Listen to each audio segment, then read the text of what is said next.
Will Carlos Sainz actually sign for the Alpine Formula One team? This is a team, by the way, that's had something of chaos surrounding it recently, hasn't it? The announcement, of course, that Esteban Ocon will leave the team at the end of this current season. We've had very public at times fighting and feuding during races and outside between the two drivers. We've had the shock announcement that Flavio Briatore has come back to the organisation. I mean, where on earth did that come from?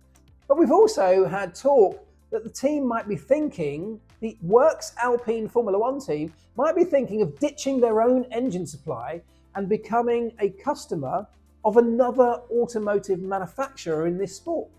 That seems strange in itself, doesn't it? Although today we had the very first signs of some stability, or at least driving towards some stability in this organisation, in this team. The signing of Pierre Gasly on a multi-year deal that will take him with the team through into the next generation of Formula One cars in 2026. That's a really good sign. You need stability as the sport changes around you. But the other thing is that since the arrival of Flavio Briatore, there has been talk of a late swoop to try and steal Carlos Sainz into the team.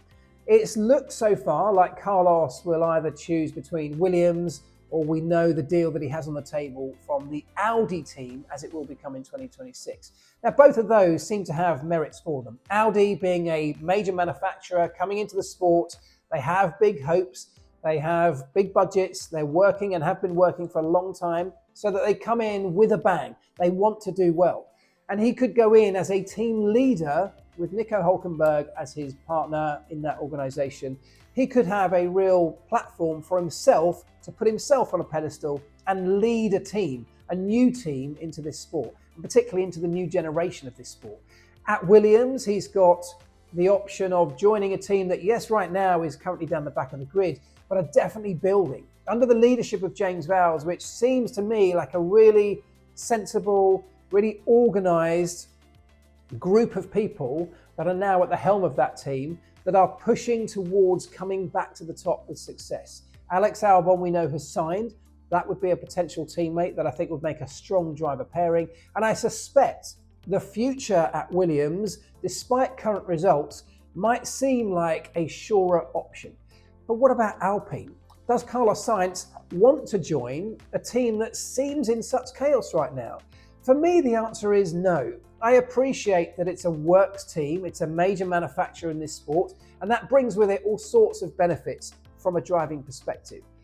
However, there hasn't been enough for me, and I cannot believe there can have been enough for Carlos Sainz to see that this team is stable enough, that the future looks stable enough. They're already talking about becoming a customer team. What might that look like in the future? Is there a possibility they could choose to pull out, which has been something that has been talked about over and over again with this team? Does he want to work with a Flavio Briatore-led organisation? It feels like it's unstable and slightly chaotic and not necessarily the long-term bet that Carlos Sainz needs when he's putting pen to paper. So where is Carlos Sainz going to go? For me, the best bet, and of course I'm judging this very much from the outside, but the best bet would be Williams. I think the Audi situation, the Sauber/Audi situation, too much of an unknown right now. Who knows whether the step into Formula One will be a step too far for them? Will they be surprised by exactly what it takes to win coming out of the box with a fresh, brand new car? Yes, we know they've done well in other types of racing. They've been very successful over many, many years. But how successful can they be straight out of the box in a fresh set of regulations? With Williams, they've got pedigree, they've now got great leadership. A lot of the experience that has come from the dominant years of Mercedes is now finding its way into the Williams team. And I know they have major aspirations to get themselves back to the top. So for me, Carlos Sainz is most likely to end up at that Williams Formula One team, which I can see the benefits of. You could look at it and go, well, he's stepping into a 2025 car that just isn't going to be competitive enough. And I think that's true, but I think the same could be said for Alpine and the same could be said for Sauber next year. The longer term benefits for me all lie with Williams. It's the most sensible, it's the most likely scenario that will work in his favour. So Alpine, for me, no. Sauber, a bit of a risk, although there'll be big money on the table. Williams, perhaps a better longer term plan if you're Carlos Sainz right now.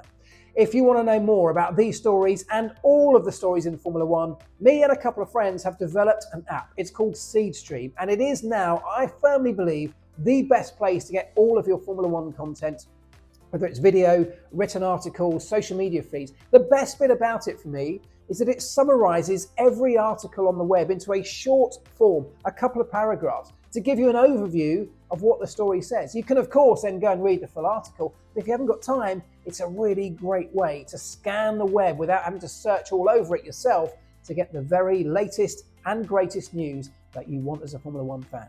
Go download it. It's free.